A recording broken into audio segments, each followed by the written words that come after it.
네. 목사님께서는 이제 지방으로 이렇게 출타를 하셨습니다. 그래서 매 안식일, 넷째 안식일에는 제가 이렇게 말씀을 준비를 하는데요.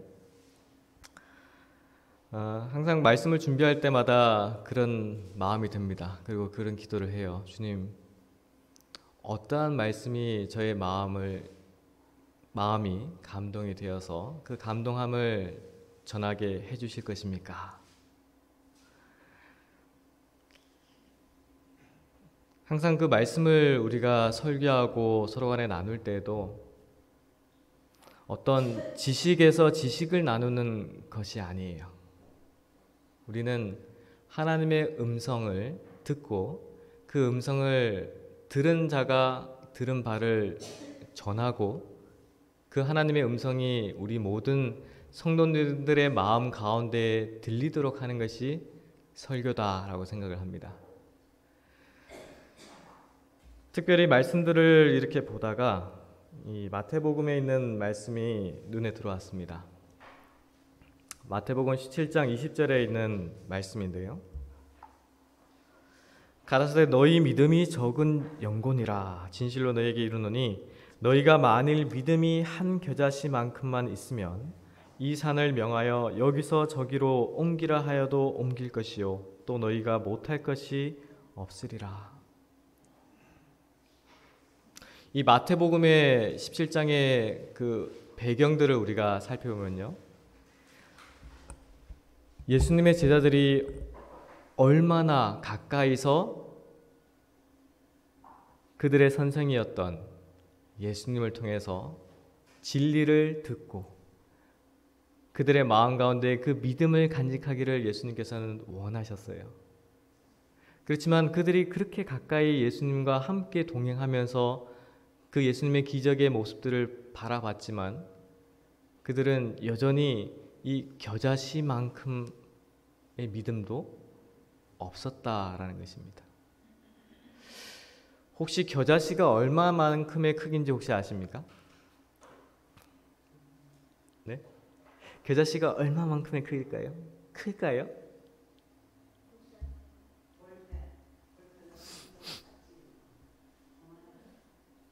보이시나요? 이 손이 있고요. 조그마한 동그란 게 있어요. 이게 겨자씨예요. 겨자씨. 이해가 되십니까? 예수님과 그렇게 가까이 있었고 그 기적을 발견했고 그들이 우리가 배경에 대해서 이 다음 말씀을 통해서 보지만은 놀라운 경험들을 했어요. 놀라운 경험들을. 근데 왜 그들의 마음 가운데는 이 조그마한 씨앗과 같은 믿음이 없었을까요?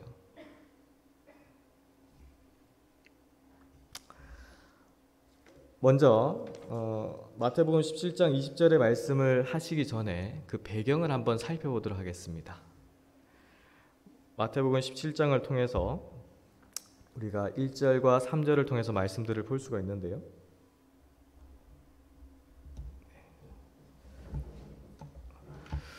마태복음 17장 1절로 3절 말씀을 성경을 가지고 계시면 다 같이 한번 보도록 하겠는데요. 엿새 후에 예수께서 베드로와 야고보와 그 형제 요한을 데리시고 따로 높은 산에 올라가셨더니 저희 앞에서 변형되사 그 얼굴이 해같이 빛나며 옷이 빛과 같이 휘어졌더라. 때에 모세와 엘리야가 예수로 더불어 말씀하시는 것이 저희에게 보이거늘 변화산에 올라갔습니다. 놀라운 그 광경을 봤어요. 특별히 예수님이 아끼시는 제자 가운데 3명이 그곳에 올라갈 수 있는 영광을 받았어요. 베드로와 야고보와 요한.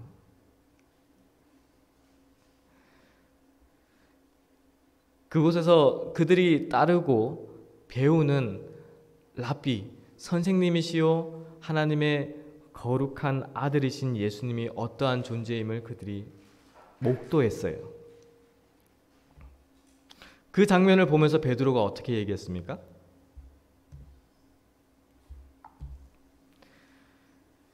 베드로가 예수께 여짜와 가로되 주여 우리가 여기 있는 것이 좋사오니 주께서 만일 원하시면 내가 여기서 초막 셋을 짓되 하나는 주를 위하여 하나는 모세를 위하여 하나는 엘리야를 위하여 하리이다. 너무나 마음이 깊었어요. 다른 어떤 것보다도 내가 이 자리에 영원토록 예수님과 이 모세와 엘리야와 함께 지내고 싶다 라는 생각이 베드로의 마음 가운데 불붙었어요.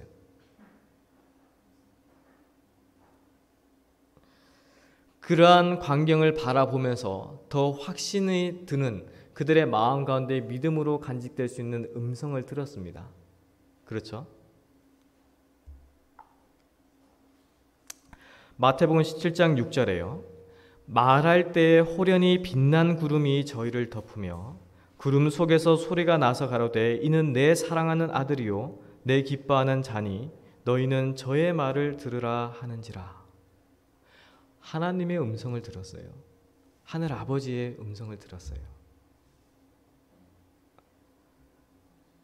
이거보다 더 확실한 증거가 있습니까? 그들이 가까이 있는 그 예수님이 어떠한 존재임을 그들의 마음 가운데 각인이 되었어요.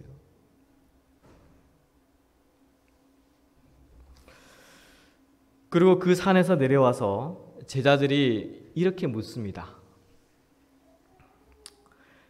마태복음 17장 10절로 11절인데요. 제자들이 묻자와 가로되 그러면 어찌하여 서기관들이 엘리야가 먼저 와야 하리라 하나이까? 예수께서 대답하여 가라사대 엘리야가 과연 먼저 와서 모든 일을 회복하리라. 어떤 가르침입니까?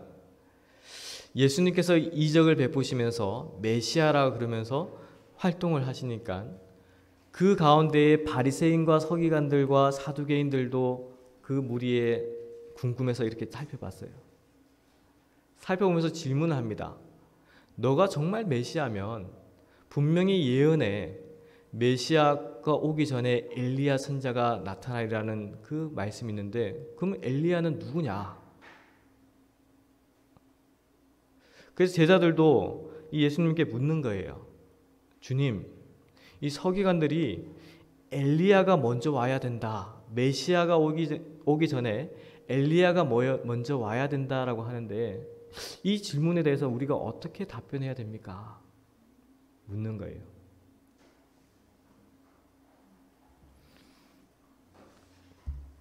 그러면서 어떻게 하십니까?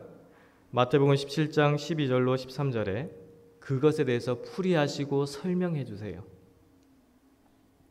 내가 너희에게 말하노니 엘리야가 이미 왔으되 사람들이 알지 못하고 임의로 대우하였도다. 인자도 이와 같이 그들에게 고난을 받으리라 하시니 그제야 제자들이 예수의 말씀하신 것이 침례 요한인 줄을 깨달으니라. 제자들이 궁금해서 그들이 정말 몰랐을 거예요. 분명히 그 기록에 나와 있는 그 예언이 성취되어야 된다는 것도 제자들이 알았을 거예요. 그리고 그 예언된 엘리야 선자가 누구임을 예수님을 통해서 들었고 그들의 마음 가운데 깨달았어요. 아, 그렇구나. 정말 우리가 같이 동행하고 있는 이분이 우리가 그토록 기다리고 있는 메시아이시구나. 그들의 마음 가운데 깨달았을 거예요.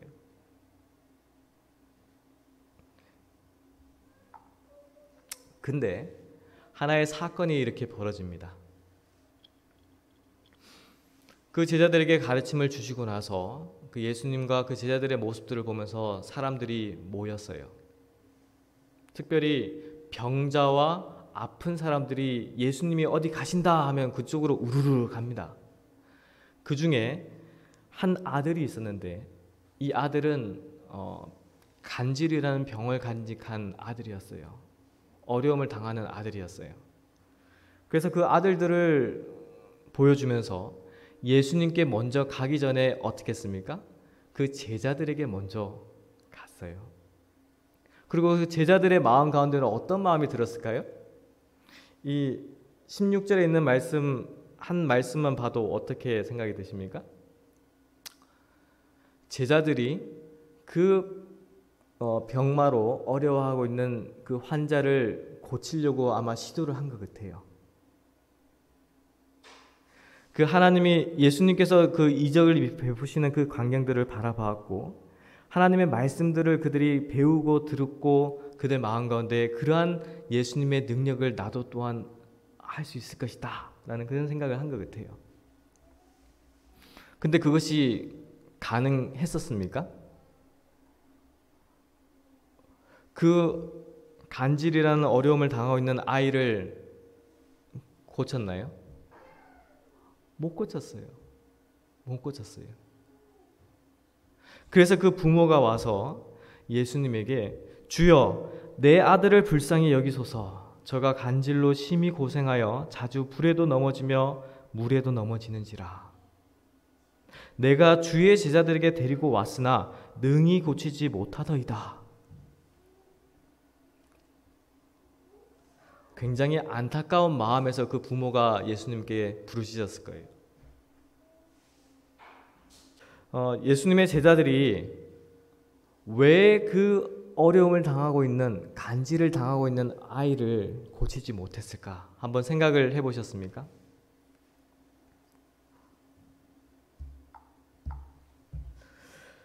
자, 변화산에서 예수님의 영광을 바라보는 경험을 했습니다. 그 제자들이. 그리고 메시아의 오심에 대한 확신을 배우고 들었어요. 그들 마음 가운데 깨달았다라고 했어요.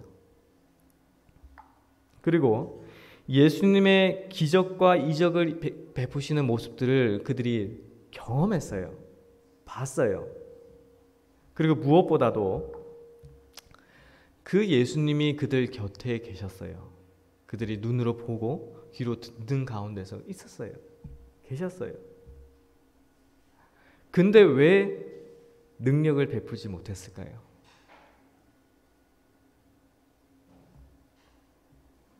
그리고 예수님으로부터 이런 말을 듣습니다. 예수께서 대답하여 가라사대 믿음이 없고 패역한 세대여 내가 얼마나 너희와 함께 있으며 얼마나 너희를 참으리요. 질타의 말씀을 하셨어요. 제자들에게. 이 말씀을 하신 이유가 뭘까요? 만약 제자들이 그러한 능력 베품이 불가능했다면 이런 말씀을 하시지 않을 거예요. 너희가 그럴 수 있다. 에? 너희가 당연히 그런 능력을 베풀 수가 없다. 그렇죠? 근데 예수님께서는 그 제자들을 바라보시면서 질타를 하셨어요. 왜 그랬습니까?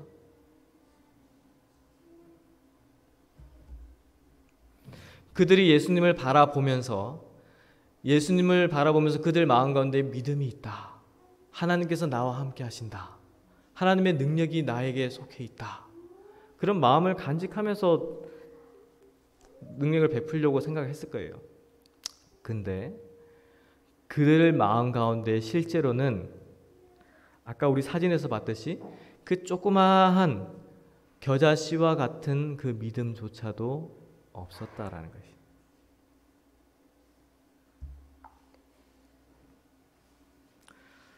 증언의 말씀에 보면 이런 말씀이 있습니다. 진리를 이론적으로 정통하게 파악하고 있지만 그 원칙들을 영혼의 성소 안에 들이지 않고 생명의 진리를 바깥들에 두는 사람들은 이 백성의 역사 속에서 신령한 것을 조금도 보지 못할 것이다.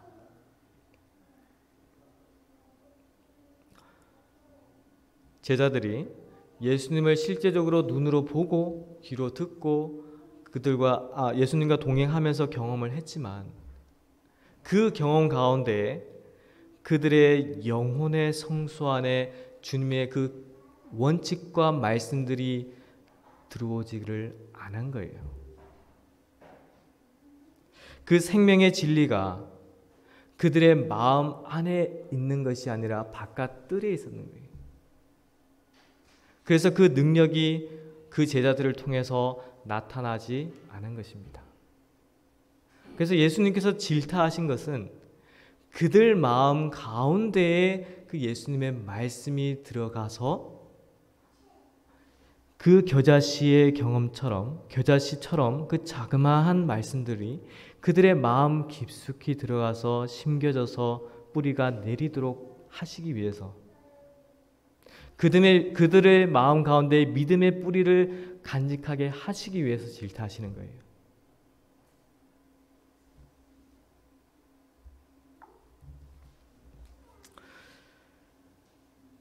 그 경험을 하고 나서 예수님께 제자들이 오죠. 와서 이렇게 묻습니다.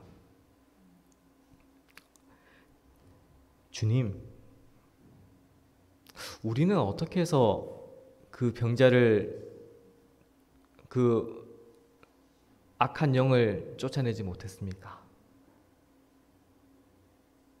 우리는 어떻게 해서 이 간질이라는 병을 걸린 이 어린아이를 고치지 못했습니까? 묻는 거예요. 그때의 말씀이 오늘 기억절의 말씀입니다. 가라사대 너희 믿음이 적은 영혼이라. 진실로 너희에게 이르노니 너희가 만일 믿음이 한 겨자씨만큼만 있으면 이 산을 명하여 여기서 저기로 옮기라 하여도 옮길 것이요 또 너희가 못할 것이 없으리라.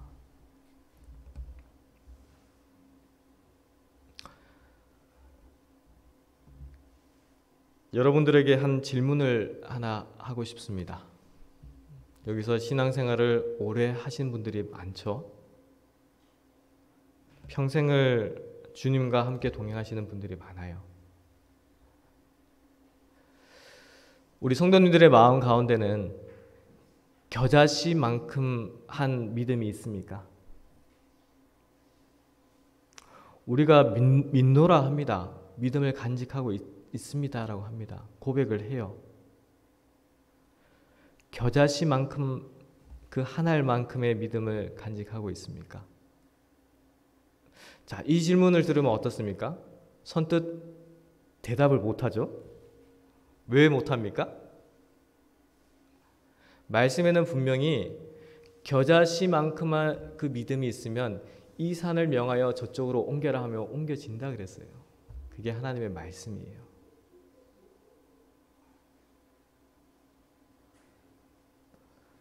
그러면 우리의 믿음이 정말 그러한 능력의 믿음이 되기 위해서는 어떻게 해야 됩니까?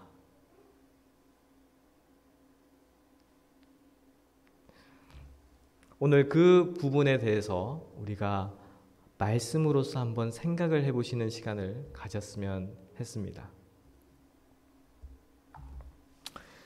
정말 조그만한 시예요. 조그만한 거예요. 이 손에 그 볼펜 탁, 아까 우리 홍 전사님 말씀해 주시잖아요. 볼펜으로 탁 찍는 그런 거예요. 조그만한 거예요. 근데 아니 요 정도의 믿음도 내가 없어? 하는 생각 들지 않습니까? 근데 예수님의 제자들에게는 믿음이 적은 연고고 그 겨자씨만한 믿음도 없다라고 말씀하셨어요.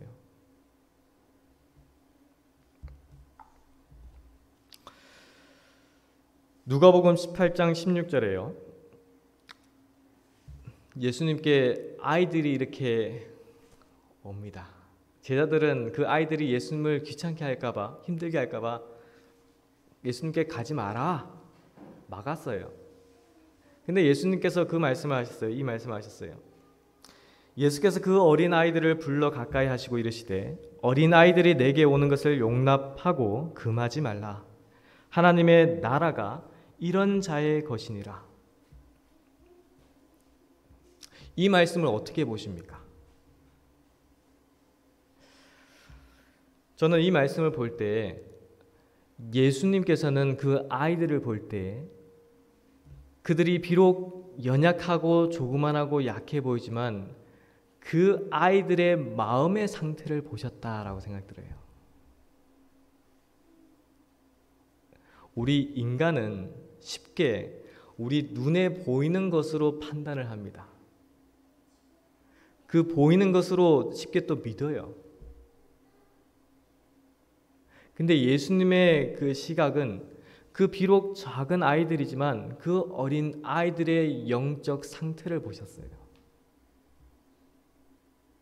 그 아이들이 어떠한 상태였습니까? 왜 예수님께서 이러한 자들이 하나님의 나라에 들어갈 것이다, 하나님 나라가 이러한 자들의 것이다 라고 했을까요?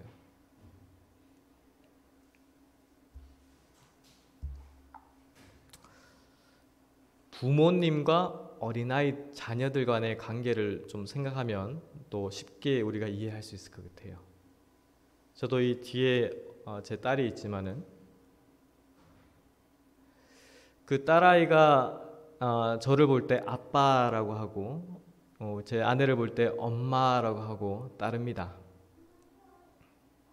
근데 자녀가 부모를 따르는 모습을 보면 하나님께서 그 속에 실물 교훈을 또 넣어 주셨어요. 예전에 우리가 예전에는 그런 얘기를 종종 하셨던 것 같아요. 특히 부모님들이 너를 저기 다리 밑에서 주워왔다고. 네? 나 어디서 나왔어? 그러면 다리 밑에서 주워왔어. 그럽니다. 그렇죠? 그러면 그 아이는 정말 그런 줄 알아요. 네. 근데 이 아이들이 부모님을 바라보면서 아빠, 엄마라고 할 때 정말 이 사람이 나의 아빠인지 이 사람이 나의 엄마인지 어떤 증거를 대시오, 생물학적 증거를 대시오, 유전학적 정말 맞는지 99%가 맞는지 한번 증거를 보여주십시오. 보여주고 내가 그걸 확인하면 아빠라고 부르겠습니다. 이렇게 합니까? 아니에요. 보면 아빠라 그래요. 어떤 그 증거를 제시하지 않아도, 뭘 보여주지 않아도 아빠, 엄마라고 합니다. 그 속에는, 그 관계 속에는 무엇이 있습니까? 네? 믿음이에요. 믿음. 이 믿음은 어떠한 궁금증이나 의심이나 어떤 불신이나 이런 모습이 포함되어 있습니까? 아니에요. 믿음 그 자체만이에요. 순수한 믿음이에요. 예수님께서 어린 아이들을 보시면서 그들을 가까이 하시면서 하나님의 나라가 이러한 자들의 것이다 라고 말씀하셨던 이유는 그 어린 아이지만 그 아이들의 영적 상태는 다른 어른들의 상태하고는 달랐어요. 머리가 굳어지고 어른이 되었다라고 하면 어떻게 됩니까? 주님의 말씀을 들을 때도 한번 걸러요. 나의 어떤 생각이나 나의 어떤 기준이나 내가 어떤 이해할 수 있는 한도 내에서. 근데 어린아이들은 어땠습니까? 메시아, 다윗의 자손, 그 말씀을 들었을 때 그들은 그대로 그것을 믿었어요. 그래서 호산나 외치면서 예수님께 달려갔던 거예요. 우리가 그러한 믿음을 간직한다면, 그 믿음이 바로 이 겨자씨 하나과 하나처럼 되는 믿음으로 성장하는 것입니다. 우리는 쉽게 너무나 자주 어떤 말씀을 바라볼 때에도, 하나님을 우리가 생각할 때에도 자꾸 어떤 부분에서는 자꾸 궁금증을, 퀘스천 마크를 자꾸 넣어요. 정말 그러한가? 주님께서 말씀하셨지만 그것이 예수님의 생애에서는 그것이 적용되지만 나의 생애에서도 적용이 될까? 그게 몇천 년, 2000년 넘게 전에 그 말씀들인데 그것이 오늘날에도 적용이 될까? 그러한 의심과 그러한 의문들이 증폭이 되는 경우들이 있어요. 근데 그러한 마음으로 하나님의 말씀을 대할 때는 내가 믿노라 하지만 그냥 내 입에서 맴도는 소리에밖에 되지가 않아요. 믿음은 무엇입니까? 믿음은 무엇입니까? 우리가 믿음은 무엇입니까 하면은 히브리서 11장 1절 말씀이 머릿속에 항상 기억이 들어야 돼요. 바라는 것들의 실상이요, 보지 못하는 것들의 증거니. 이 말씀을 자세히 한번 보셨습니까? 이 말씀을 자세히 보면요, 우리의 영적 상태가 설명이 돼요.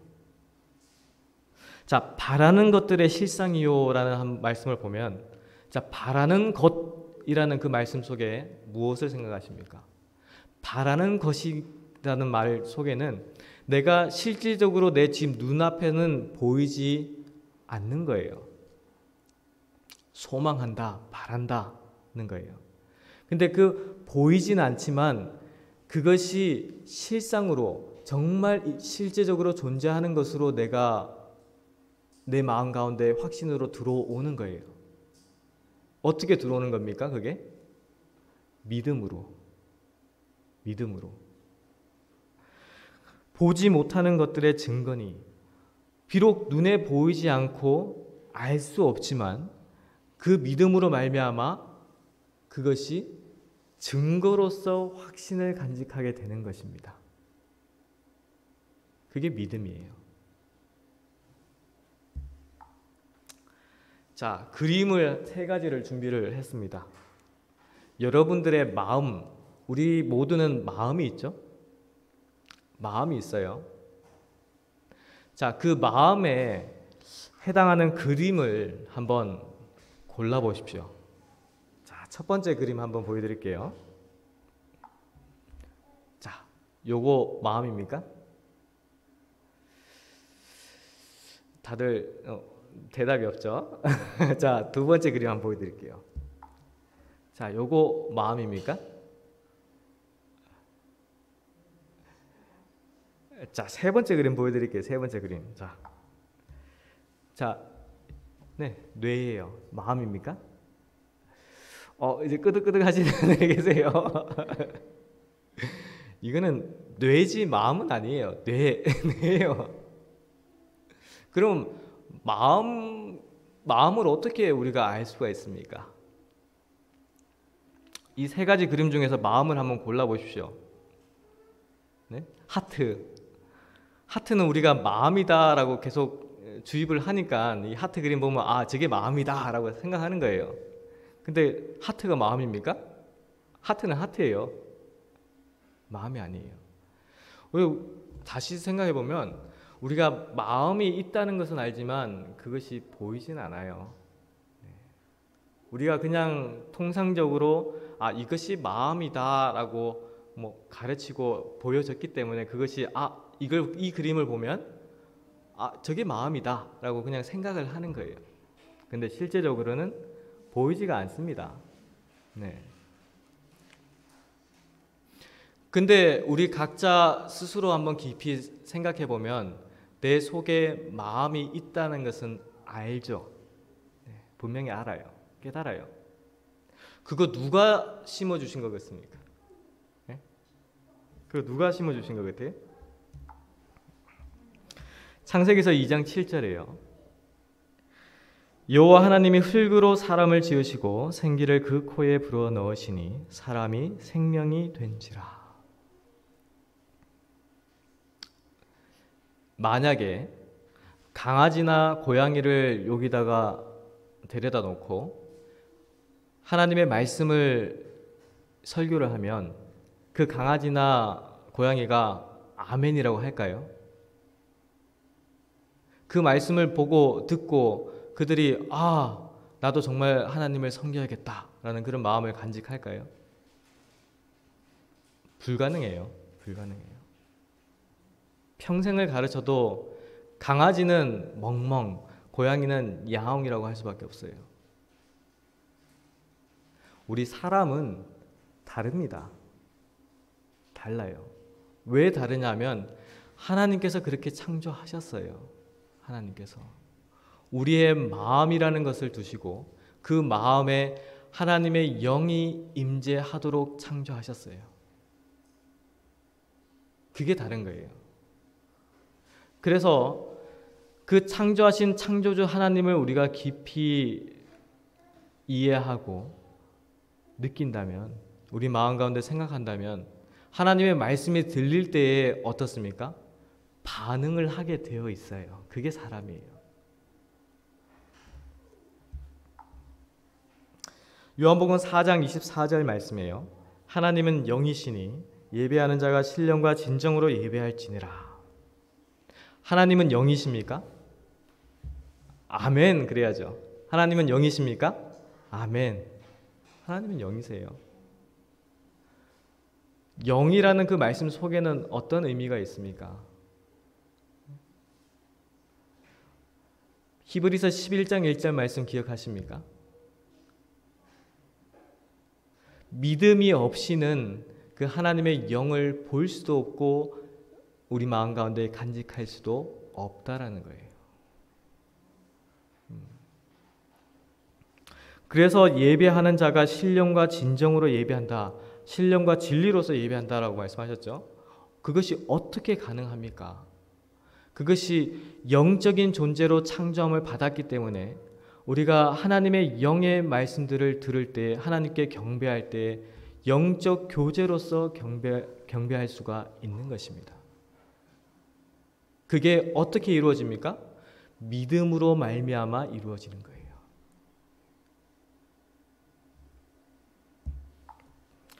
자, 우리가 성경책 가지고 있습니다. 디모데후서 3장 16절 한글 킹제임스에게 보면 이 말씀이 있어요. 모든 성경은 하나님의 영감으로 주어진 것으로 교리와 책망과 바르게 함과 바로잡음과 의로 훈육하기에 유익하니. 자, 성경책을 보십니까? 들으십니까? 네? 네. 성경책을 보십니까? 들으십니까? 어떻게 답변하시겠습니까? 보고 듣습니다. 그 말씀도 맞아요. 근데 우리가 어떤 본다라는 것을 한번 생각을 해보셨습니까? 우리가 이 글도 지금 보고 있어요. 눈으로. 근데 눈으로 보는 것이 나의 마음 속에는 어떻게 들어옵니까? 네? 그 글자들을 보면서 어떤 식으로 들어옵니까? 음성으로 들려오지 않습니까? 내가 그 글을 읽으면서 그 음성이 내 마음 가운데 들리지 않습니까? 하나님의 말씀을 하나님의 영감의 글이다, 하나님의 영의 글이다라는 것을 우리가 깨닫는다면 이 말씀을 본다 그리고 듣는다 할 때도 하나의 글로서 내가 내 머릿속에 저장되는 지식으로서 보이는 것이 아니라 하나님의 영, 하나님의 영의 음성으로서 들려야 돼요. 그 영의 음성으로 들릴 때는 그 말씀들이 어떻게 보일까요? 그냥 소설책이나 뭐 어떤 판타지 소설이나 뭐 이런 식으로 보일까요? 아니에요. 하나님의 거룩한 음성으로 들리면 그 말씀들의 깊이와 무게가 남다릅니다. 가벼운 것이 아니다는 것을 우리가 절실히 깨닫게 돼요.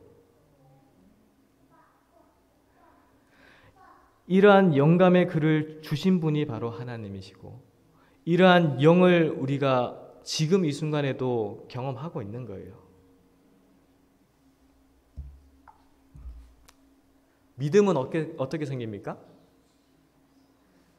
로마서 10장 17절 말씀에 어떻게 나옵니까? 믿음은 들음에서 나며 들음은 그리스도의 말씀으로 말미암았느니라. 진리입니까? 진리예요. 우리 모두가 지금도 듣고 있는 겁니다. 근데 이 듣는 것이 하나님의 영의 음성으로 들으셔야 돼요. 그리스도의 말씀이 나의 믿음으로 말미암아 믿음으로 들어야 돼요. 그것이 될 때에 그냥 단순히 두뇌에 어떤 저장되는 것이 아니라 내 마음, 하나님께 창조하신 그 마음에 축적이 됩니다. 영의 감동하심으로 축적이 되는 거예요. 그게 믿음입니다.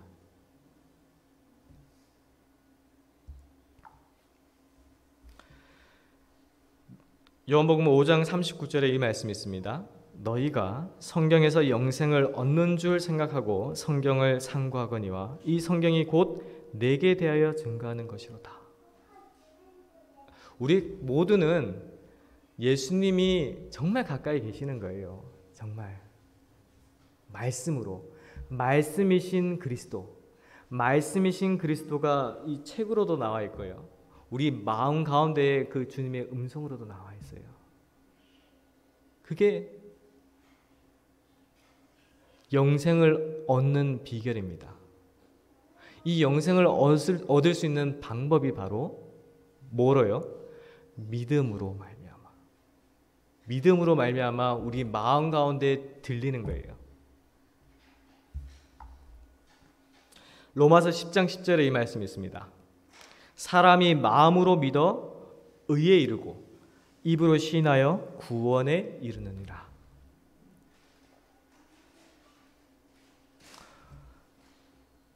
이게 순서예요, 순서.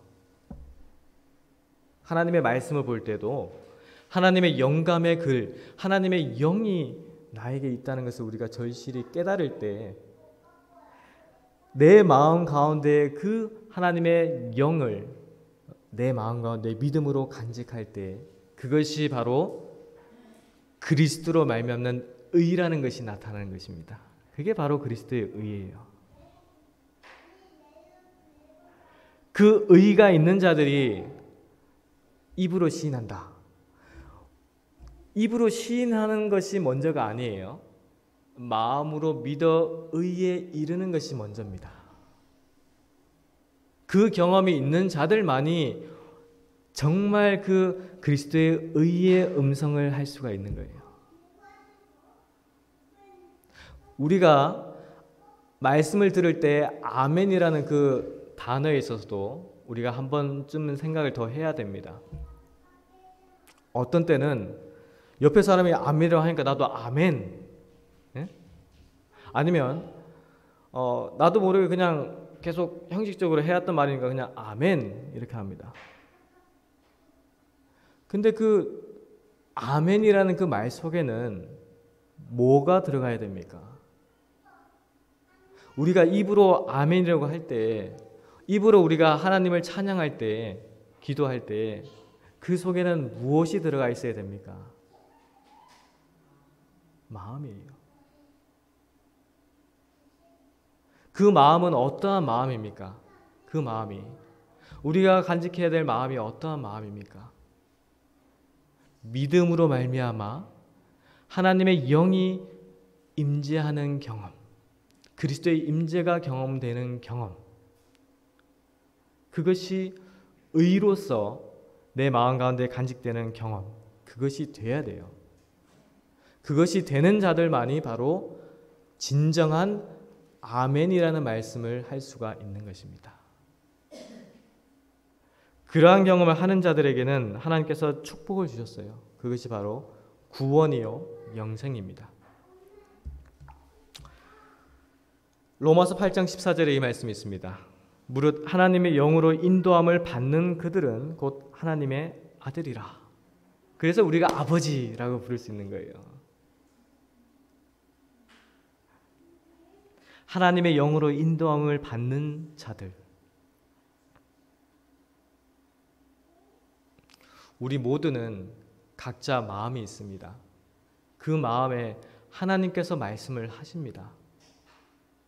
그 말씀을 우리의 믿음으로 주시는 그 믿음으로 우리가 간직할 때 그 믿음의 믿음으로 영광에서 영광으로 하나님의 영의 인도함을 따라서 순종하며 생애하는 자들에게는 하나님의 아들이라는 칭호와 그리고 유업을 받게 됩니다.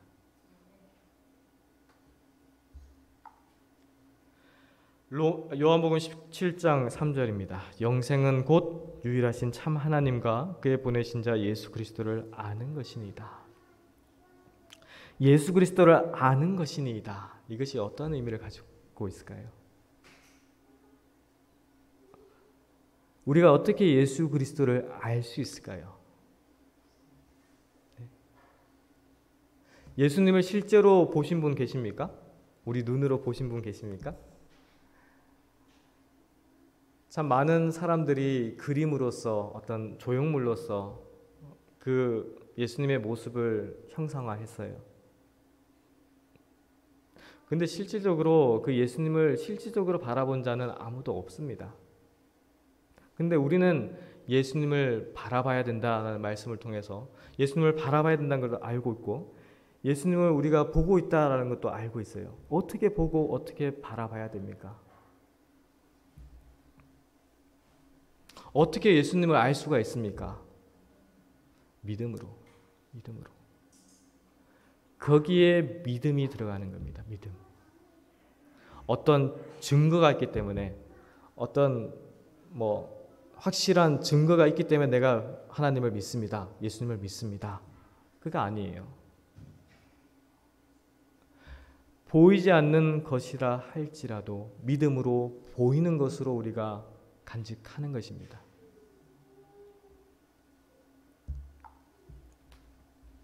하나님을 아는 자들의 삶이 어떻게 꾸려질까요? 하나님을 정말 진정으로 믿는 자들의 삶은 어떤 삶이 될 것입니까? 시대소만 688페이지입니다.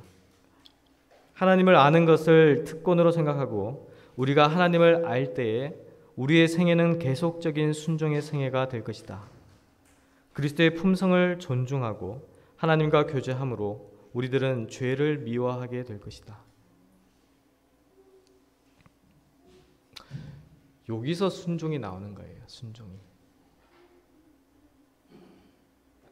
우리의 마음으로 믿어 의에 이르고 그 의에 이르는 자들이 하나님과 끊임없는 교제 가운데서 주님과 더 가까이 내가 지내고 싶기 때문에 하나님의 영이 하나님의 인자하심이 이니 내 마음을 움직이고 내 생애를 꼴짓기 때문에 나의 생애는 하나님의 말씀에 의해서 순종하는 생애가 되는 것입니다.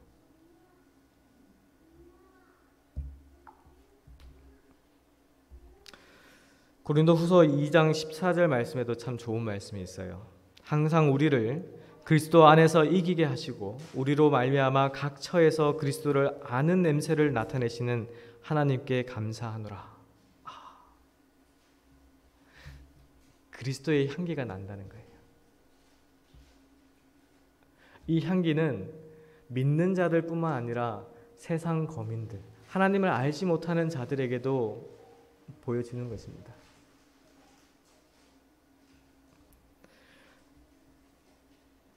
그리스도를 아는 냄새를 간직한 자들은 그 입술에서 나오는 것이 무엇입니까? 어떤 불평이나 불만이나 불신이나 의심이나 그런 것일까요? 아니요. 진정 하나님을 믿고 섬기고 살아가는 자들의 입술에서 나오는 것은 감사함입니다. 하나님께 대한 감사함이에요.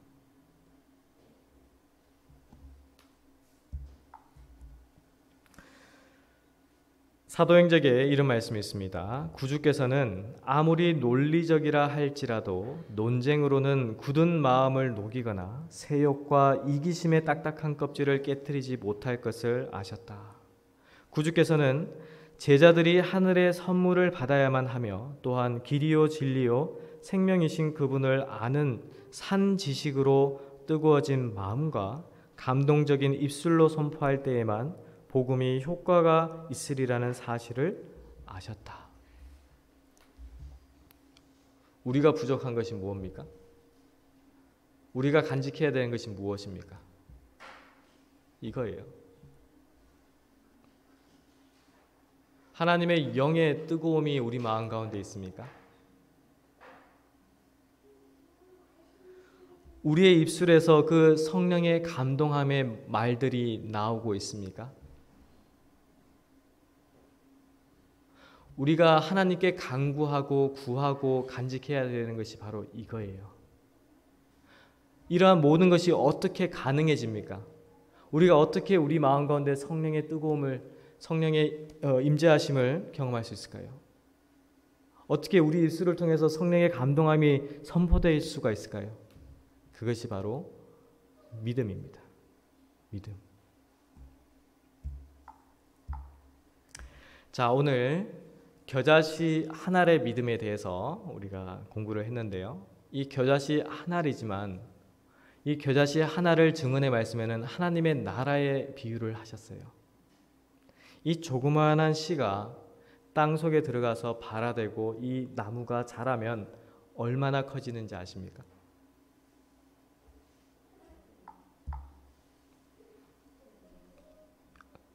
이만한 나무래요. 이거보다 더 클 거예요, 아마.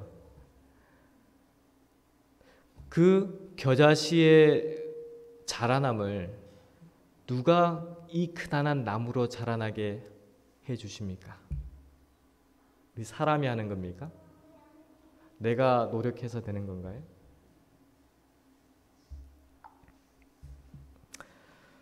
씨 가운데 있는 배종은 하나님께서 그 속에 넣어주신 생명력의 정계로 말미암아 자라나는 것이지 사람의 힘으로 자라나는 것이 아니다. 그리스도의 왕국도 그와 같다. 그것은 곧 새 창조이다. 하나님의 영의 경험을 우리 마음 가운데 임재를 경험하게 되면 우리의 마음이 새로워집니다. 새로워져요. 말씀에는 새 창조다라고 말씀하셨어요. 새 창조다. 이 경험을 하는 자들만이 믿음으로써 순종하고 믿음으로써 말을 할 수가 있는 거예요. 이러한 경험을 하는 자들만이 바로 예수님께서 제자들을 꾸짖으시면서 믿음이 적은 자여 겨자씨와 같은 믿음을 간직하라는 그 겨자씨의 믿음이 우리 마음 가운데도 간직하게 되는 것입니다. 이 믿음은 정말 놀라운 능력들을 발휘하게 될 것이에요. 우리가 상상하지 못하는 그러한 일들이 하나님의 뜻에 비추어서 하나님의 뜻에 맞춰서 하나님의 능력으로 은사로서 나타나게 될 것입니다. 우리가 해야 할 일은 이 히브리서 12장 2절의 말씀이에요. 믿음의 주요 또 온전케 하시는 이인 예수를 바라보자. 저는 그 앞에 있는 즐거움을 위하여 십자가를 참으사 부끄러움을 개의치 아니하시더니 하나님 보좌의 우편에 앉으셨느니라. 자꾸 뒤돌아보지 마십시오. 예수님을 바라보는 그 시각을 고정시키십시오. 우리는 자꾸 내 자신을 보면서 실망을 해요. 내 자신을 보면서 좌절을 합니다. 사단은 그것을 이용한다 그랬어요. 사단은 우리의 마음에 바라보는 대상이 예수 그리스도가 아니라 우리 사는 삶 가운데 있는 환난과 고난으로 아니면 나의 인간의 연약함의 상태로 바라보기를 원한다 그랬어요. 우리가 그 사단의 덫에서부터 벗어나야 하지 않겠습니까? 덫에서부터 벗어날 수 있는 유일한 길은 바로 하나님의 말씀이요, 하나님의 영감의 글이요, 하나님의 영입니다. 그 영을 경험하는 자들만이 승리할 수 있고 예수님을 온전히 따라갈 수가 있어요. 그러한 신앙이 우리의 신앙이 될 때, 그러한 신앙이 바로 우리 교회의 신앙이 될 때 이 복음은 틀림없이 세상에 전파하게 됩니다. 우리가 그러한 믿음을 간직하고 그러한 마음으로서 예수님을 바라보는 그러한 경험들이 우리 모든 성도님들 가운데 계시기를 간절히 원하며 오늘 말씀을 마치도록 하겠습니다. 아멘.